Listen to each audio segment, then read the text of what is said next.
Hello viewers, welcome to our channel. నేను చరణ్ పరిమి. బాలయ్యని తరిమి తరిమి కొట్టిన ఒక తెలుగు స్టార్ హీరో. బాలయ్యను కొట్టే దమ్ము ఎవరికన్నా ఉందా? కానీ ప్రస్తుతం ఆ న్యూస్ వైరల్ అవుతుంది. అదే ఇది నిజం కూడా. బాలయ్యను ఒక స్టార్ హీరో తరిమి తరిమి కొట్టాడట.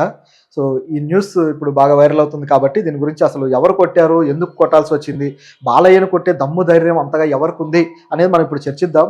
మరి ఒకవేళ ఆ వ్యక్తి కొడితే ఆ హీరో బాలయ్య ఏం చేస్తాడు?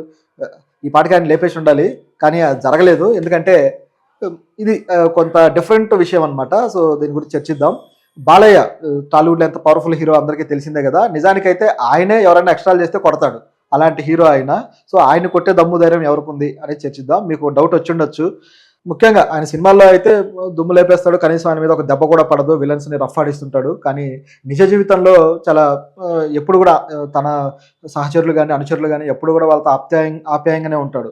కానీ ఎవరైనా ఎక్స్ట్రాలు చేస్తే మాత్రం ఊరుకోడు. ఆయన కొట్టే దెబ్బలు అందరికీ గుర్తే, సోషల్ మీడియాలో కూడా వైరల్ అవుతూ ఉంటాయి. సో అలాంటి బాలయ్య ఒక హీరో అతన్ని తరిమి కొట్టాడు అంటే ఆయన కొడితే ఈయన పారిపోతున్నాడు కూడా. సో ఎందుకు ఆయన బాలయ్య ఇట్లా పారిపోయాడు అంటే, ఆ హీరో కనుసైగ చేస్తే కూడా బాలయ్య ఆ కనుసైగకి కూడా కంట్రోల్ అయ్యే వ్యక్తి అనమాట. సో అలాంటి హీరో ఎవరున్నారు? మీకు డౌట్ వచ్చిండొచ్చు, ఆయన ఫాదర్ సీనియర్ ఎన్టీఆర్ అని. కానీ కాదు. ఓకే, సీనియర్ ఎన్టీఆర్ కనుసైగతో కంట్రోల్ చేయగలిగే పవర్ ఉన్న వ్యక్తే, కానీ ఆయన కాదు. మరి ఎవరు అని ఆలోచిస్తే, ఎవరు అంటే బాలయ్య సోదరుడు. ఎస్, బాలయ్య సోదరుడు హరికృష్ణ గారు. హరికృష్ణ గారు కూడా సినిమాల్లో హీరోగా చాలా సినిమాలు చేశారు. ఆయన ఎన్టీఆర్తో దానవీర సూరకర్ణ టైం నుంచి కూడా ఆ పాత్రలు చేస్తూ వచ్చారనమాట. సినిమాల్లో పౌరాణిక పాత్రలు చేశారు. ఆ తర్వాత బాగా లేట్ ఏజ్లో హీరో అయ్యి తర్వాత అద్భుతమైన సినిమాలు కూడా చేశారు ఆయన. లాహిర్లో, అలాగే సీతయ్య అయితే ఒక ట్రేడ్ మార్క్ సినిమాగా ఆయనకు గుర్తుండిపోయింది. బాలయ్య పోలీస్ ఆఫీసర్స్ క్యారెక్టర్ కావచ్చు, అలాగే ఒక ప్రజానాయకుల్లాగా ఒక సమరసింహారెడ్డి, అలాగే నరసింహానాయుడు ఇలాంటి సినిమాల్లో ఎంత బలమైన పాత్రలు పోషిస్తాడో ఇప్పుడు కూడా అలాంటి పాత్రలు పోషిస్తూ వస్తున్నాడు. నిజం చెప్పాలంటే చాలా రోజుల నుంచి ఆఫ్టర్ సమరసింహారెడ్డి ఆయన పోషించే పాత్రలన్నీ కూడా సమరసింహారెడ్డి షేడ్లోనే ఉంటాయి. అంటే ఒకే పాత్రని అనేక సార్లు పోషిస్తున్నట్టుగా ఉంటుంది బాలయ్య గమనిస్తే. అయితే ఆయన అది బాలయ్యకే సాధ్యం, ఆయన చేస్తేనే క్లిక్ అవుద్ది అనమాట, అందరూ చేస్తే అవ్వదు. వేరే నటులు ఏదైనా వెర్సటాలిటీ చూపించాల్సిందే, కొత్తగా డిఫరెంట్గా చేయాల్సిందే. కానీ బాలయ్యకి అవసరం లేదు. ఆయన నిలబడి డైలాగులు చెప్పి కూడా సినిమాని ఆడించగల సత్తా ఉన్న హీరో అనమాట. సో ఆయన ఇట్లాంటి పాత్రలు చేస్తూ వచ్చాడు. కానీ ఆయన తర్వాత చాలా లేటుగా వచ్చిన హరికృష్ణ గారు కూడా ఇలాంటి పాత్రలు చేస్తూ వచ్చారనమాట. సో బాలయ్యకు ధీటుగా ఆయన కూడా అద్భుతమైన డైలాగులు చెప్పి అద్భుతంగా పర్ఫామ్ చేసి ఆయన ఒక స్టార్డమ్ తెచ్చుకున్న పరిస్థితి ఉంది. అంటే నందమూరి అభిమానులు ఎవరైతే ఉన్నారో వాళ్ళల్లో ఆయనకంటూ ఒక స్టార్డమ్ ఉంది. ఆ సీతయ్య పాత్ర కావచ్చు, ఇట్లా కొన్ని పాత్రలు చాలా మంచి పేరే తీసుకొచ్చాయి. అయితే ఆయన కొట్టాడంట, కొడితే ఈయన పారిపోయాడంట. అయితే అది ఇప్పుడు కాదు, జరిగింది వాళ్ళ చిన్నతనంలో అంటే మొత్తం కూడా హరికృష్ణ గారు మొత్తం కూడా ఆయన బ్రాటప్ అంతా కూడా పల్లెటూరులో వాళ్ళ తాతగారి దగ్గర జరిగింది. తాతగారి దగ్గర ఆయన సంరక్షణలో ఆయన వాళ్ళు పెరుగుతూ, అలాగే వ్యవసాయం కూడా చేస్తూ, వాళ్ళ పొలాలన్నీ ఆయన చేస్తూ ఉంటే వ్యవసాయం కూడా చేస్తూ ఉండేవారు అనమాట. సో ఇలాంటి సందర్భం ఉండేది. సో ఆ తర్వాత ఆయన బాగా పెద్దవాడు అయిన తర్వాత ఎన్టీఆర్ రాజకీయాల్లోకి వస్తున్న ఆ టైంలో కాస్త అటు ఇటుగా ఆయన సిటీలో లైఫ్ స్టార్ట్ చేయడం జరిగిందనమాట. అయితే గతంలో చిన్న వయసులో అక్కడ ఉన్నప్పుడు ఆయన పొలం పనులు చేస్తూ చాలా కష్టజీవిగా ఉండే వ్యక్తి అనమాట.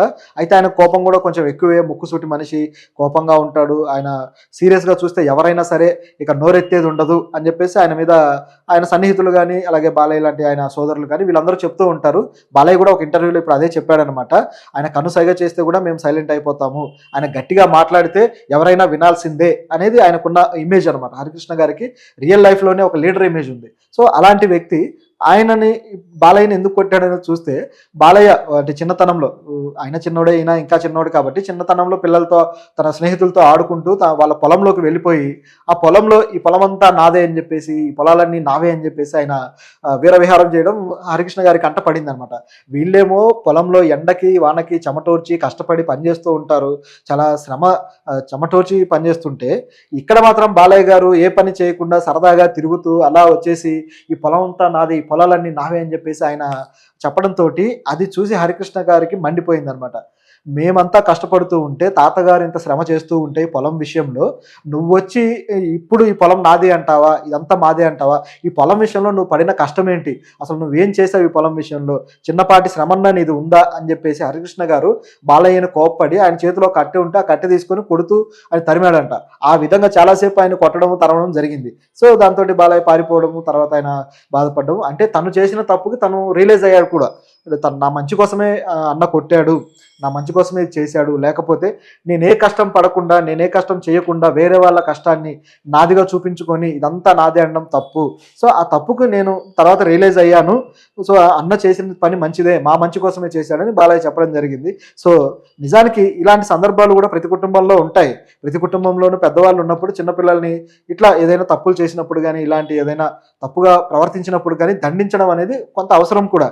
మరీ దారుణంగా కొట్టాలని కాదు. ఆ దండన అనేది ఉంటే ఏంటంటే ఎదిగే క్రమంలో కొన్ని విషయాలు మనకు చిన్న పిల్లలుగా ఉన్నప్పుడు కొన్ని మంచి చెడ్డ తెలియకుండా ఉంటాయి అన్నమాట.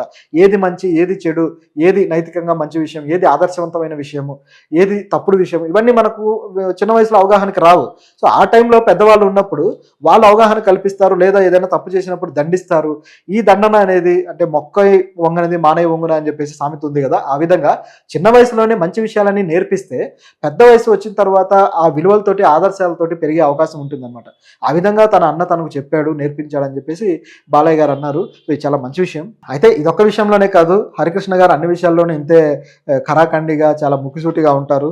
ఆయన తన తండ్రికి ఎప్పుడైతే రాజకీయాల్లో ఆయనకు సపోర్ట్ చేసినప్పుడు కూడా ఇంతే ముక్కుసూటిగా ఉన్నారు. అట్లాగే తన సొంతంగా తను సినిమాలు చేస్తున్న టైంలో కావచ్చు, రాజకీయాల్లో తన ప్రవర్తన కూడా ఇదే విధంగా ఉంది. ఒక దశలో అయితే చంద్రబాబు గారికి ఆయన సపోర్ట్గా ఉన్న టైం తర్వాత ఆయన్ని వ్యతిరేకించి తనకు తానే సొంతంగా అన్న టీడీపీ అని చెప్పేసి ఒక పార్టీ కూడా పెట్టడం జరిగింది. అంటే అన్న అంటే ఎన్టీఆర్ని, సీనియర్ ఎన్టీఆర్ని అందరూ అన్న అని చెప్పి సంబోధిస్తారు కాబట్టి ఆ ప్రేమని దాన్ని చూపిస్తూ కూడా పెట్టడం జరిగింది. అంటే ఇంత అభిమానము, ఇంత మొండితనము, ఇంత ముక్కుసూటితనం ఈయనకు ఉంది కాబట్టి ఆ రోజు అలా చేశాడు. ఆ తర్వాత కూడా అదే పద్ధతిలో వెళ్ళాడనమాట. అయితే కొన్ని సందర్భాల్లో ఈ ముక్కుసూటితనం అనేది ఆయనకు కొన్ని ఫెయిల్యూర్స్ తీసుకొని రావచ్చు. కానీ నిక్కచ్చిగా ఉండే మనుషులకి ఆ గౌరవం మాత్రం ఎప్పుడూ ఉంటుందన్నమాట. సో తన అన్న మీద బాలయ్య గారు ఈ విధంగా తన గౌరవాన్ని చాటుకున్నారు. సో అందరికీ ఇది ఒక ఆహ్లాదకరమైన సంఘటనగా గుర్తు చేసుకున్నారు.